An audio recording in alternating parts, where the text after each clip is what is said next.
You're watching Yeousch Reloaded. Welcome to Moab Mondays.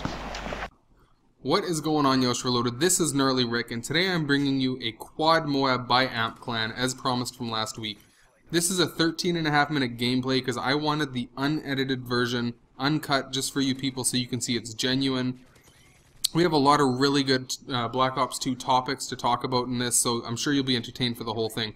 I've got R7Response with me today for a dual comm, and this is probably someone you haven't heard about before. I found him because I was looking for a commentator that did really good Black Ops 2 information for a community channel I was running, and this kid absolutely blew me away with how up-to-date he was and how he analyzed different topics. Everything you're going to hear in this commentary was organized by him, so I really hope you enjoy that. R7, say hi to everybody and just let them know who you are, bud.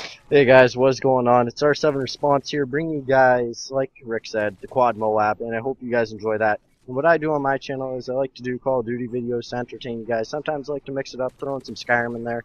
And if, in my spare time when I'm not making videos, I am a small town radio host, which broadcasts maybe like to 200 people. And if you guys can't tell, I do like to rock the thick Canadian accent, saying a boot and a every couple of seconds. Well, we're both Canadian, but you've clearly got the thicker Canadian accent, as people can hear. So, I'm going to move along to the first topic here. Now, I want to talk about the skill-based matchmaking system, like in Halo 3. Now, my problem with this is that they're going to take people and they're going to quantify their skill somehow through statistics, and then you're going to get matched up with people that have relatively the same statistics. Now, my issue with that is that it's not going to be very exciting. It's going to be monotonously the same. It's back and forth, back and forth. That's actually why I stopped playing Halo, is because I could never get a blowout or be blown out. It was constantly, it was like a chess game. It got boring to me. What are your thoughts on that, bud? Well, that's one of the reasons I like Halo. It's always that, it is kind of that grind kind of mindset, like I gotta get to that next level. Like, I know in Halo 3, I ended up stopping at Brigadier and SWAT. If any of you guys played Halo 3 back then, you'll know what I'm talking about. Getting to that general was such a challenge that a lot of people resort to boosting for, and that's what I don't want to see in Call of Duty, because we already have enough of that shown in, like, even in Modern Warfare 3 now, in the 1v1 face-off, that's boost-off.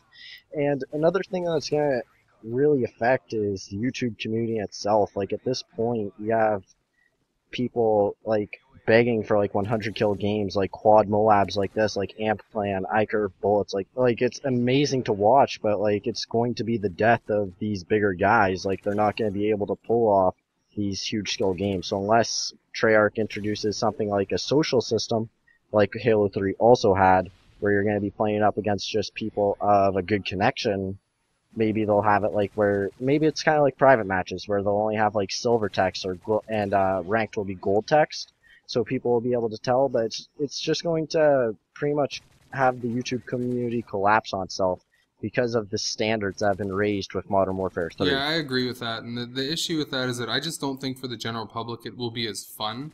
You know, it's nice to be matched up against somebody your same skill, but everybody's got to admit they've loved that game where they've blown people out. Like, you feel good when you've done way better than everybody else in the game. Alright, so I want to move on here to talk about something quickly that R7 brought up while we were planning this commentary out, and that is pre-orders. So, something happened that I thought would never ever ever happen. I'm going to throw a screenshot up here to show you the proof. This is a screenshot that was linked on IGN. You can check it out for authenticity. It's a pretty reliable website. And what happened is Halo 4 is actually beating Black Ops 2 in pre-orders by almost double. So Halo 4 is around 431k pre-orders right now, and Black Ops 2 is at around 207k. And I never thought I'd see the day where that happened. So R7, give me your insights into this. What do you think about these numbers? Well, I'm really stoked that the Halo series is making a comeback, but this is also a little bit of an insight to what I believe is going to happen to the Call of Duty series.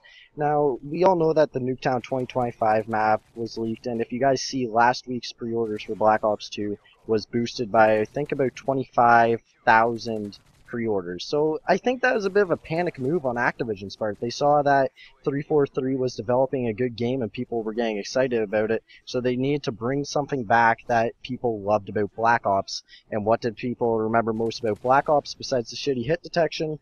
Nuketown. Yeah, that's totally true.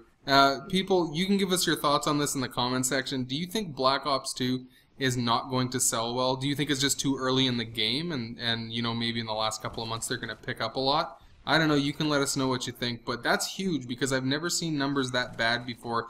And Black Ops 1 did very well. The other Modern Warfare 3 and Modern Warfare 2 did very well in pre-orders. So this is a little bit surprising to me. Let us know what you think. Yeah, definitely. And if any of you guys remember the Guitar Hero series, how that kind of fell off after so many releases and not making enough money, could the next Infinity Ward or Sledgehammer title be the last Call of Duty? I guess we're going to find out. It's kind of disappointing, but we'll see. Okay, so for the next topic, we're going to talk about David Vonderhaar and one of the tweets that he let out that was basically saying that he will never make a game for YouTubers. Now, he's the community manager, so one of his main jobs is to take feedback from the community after these games are released and bring them to his designers, and then they all decide on what they should change and what they shouldn't change and how they'd like to do things. Now, I think he got a little bit fed up because when you look at feedback, YouTubers and commentators are the most important part of that. The general public, they don't complain too much, they don't give constructive criticism too much, they might not like a few things here and there, but YouTubers are a very valuable source for that. Now, he released a tweet, and it kind of shows that he's really mad at YouTubers. That's my take on it, and I think that was just a huge mistake. What do you think, R7? Well, I think he has every right to be mad at us, because I like how you said constructive criticism from YouTubers, because generally our constructive criticism, if you look in the comment section of anybody's videos, is you're a fucking faggot, stop using this OP gun, and all that good stuff. So I think Vaughn had a right to be frustrated, but in how he said it, no, he's wrong. Like, in my opinion, World at War and Black Ops, not Black Ops 2, are two of the best YouTube quality games you can go out. Like, I could go on those games, and if World at War wasn't infested with hackers, I could get YouTube gameplays for the next couple of weeks in one session. But in games like Modern Warfare 1 and Modern Warfare 2, it's just that the game-breaking flaws are just too much for me to play it. Yeah, I mean, that totally makes sense when I think about it that way. We were going to throw a screenshot of this up, but I'm pretty sure he took it down because he was getting so much flack. He got a lot. He got a lot of flack. When you bite the hand that feeds you, I mean, without YouTubers in reality, you know, this game wouldn't be promoted as much, whether they like it or not. And I don't think that was the right way for him to handle it. You guys can give us your thoughts on that. Did he do a good job of handling that or not? But, I mean, when you take all things into account and consideration, he probably should have handled it a little bit differently. Okay, I'm going to move along here because I want to do kind of a wish list question for R7 here, and that is, in Black Ops 1, is there one thing you could change or not have that's going to transfer over to Black Ops 2? Well, there's a couple things on my mind, and if I had to pick one, like, I really want to say no second chance, I really want to say no useless guns, but the biggest thing would have to be the hit detection. Like, I understand, like, I don't have to pull host every game because I have an awful internet speed. I have like 50 ping, I have a 0.4 upload, 0.3 download. It's like just awful, but I know it's awful. Whenever I pull host, people hate me. Everyone's on 2 bars except for me, and I run around, I'm like, fuck yeah, and everyone's telling me to back out, which I find hilarious. But if I had to pick anything, it'd have to be better hit detection, because with that, it would have been my favorite game ever in Black Ops. If Black Ops had it. Well, I'd have to agree with you on that. The hit detection was pretty bad in that game, and it was a big issue. Sometimes you'd be shooting in front of the person, sometimes you should be shooting behind the person. It just wasn't consistent. And from what I read about that, those issues came about because the programmers actually took the programming from World at War and kind of slapped it into that game. I don't know why they did it, but that's what I read about it, and it kind of makes sense because it just didn't work with the rest of the game. So moving on from something that frustrates me almost as much as the Call of Duty Black Ops hit detection is the Call of Duty knife. Now, if you guys did not see this, there's been a couple of videos that have gone up about quote-unquote leaked perk list, and amongst those perks is a perk called Bladesman. Now, which tier it will be in is unknown, but what it allows you to do is to have that one-hit melee kill. So in Modern Warfare 3's pre-release at COD XP, I know Robert Trolling came out and said that they were going to change the melee system. Obviously, we did not get that, so Vaughn, in this leaked perk list, has gone ahead and changed the system. So whether this may be like the Halo system, where you'll have like to hit the guy 2 times in the front and once from the back, and something I'd really like to see in Black Ops 2 is these like assassinations, kind of like Halo Reach, but I'm getting a little off topic. So it's really cool that they're making the change, because it's been something that's been bugging me since COD 4, and I don't know, Rick, what do you think about it? Well, I think it's a great idea that they're changing it, because all I've seen so far is, okay, first of all, Modern Warfare 3's knifing system is garbage, in my opinion. It's never consistent. And what I think they should have done for Modern Warfare 3, I was excited when they heard they were going to change it, and what I think they should have done was had an alternate button to pull your knife out, so you could hit, you know, one of the D-pad directions or whatever. I think that would have worked out really well. It would have had to have been planned. People couldn't panic knife you. But I'm glad to hear they're revisiting it, at least, and I'm interested to see what they're going to do. Hiding it in the perks list, I don't know if that's going to work so well, but we'll find out. So this gameplay has been going on, and this is the last Moab coming up here. You haven't seen the little Moab guy pop up often, because, I mean, 4 times is just too much. So he's gonna, you know, he's gonna be gone for this episode. But I want to move on to the last topic, and I think it's something that people will be extremely interested in, and you'll want to weigh in on it. So drop your comments down below. And that is, in Black Ops 1, which maps do you want to see returned to Black Ops 2? Personally, for me, it's Summit. I have to see Summit return. I just loved the map. I loved the bottlenecks that could form. I liked the spawn system and how it worked on that map. I need to see that return for sure. R7, what are your thoughts on that?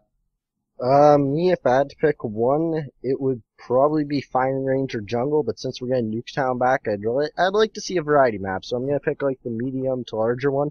I love Jungle just because how air support can dominate in that map, and I know that may make me sound like a kill whore, but maps like Wasteland and like I'm saying Jungle, I just love those maps because you said, they're bottlenecks that can form. You can get some pretty sick quad feeds if you're playing ground war.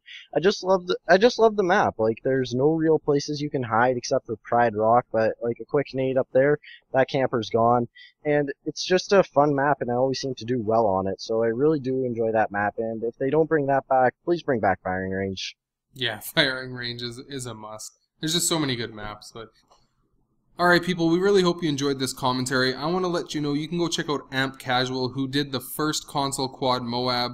Go check him out, let us know what you think about his channel. R7, what would you like to say to these people?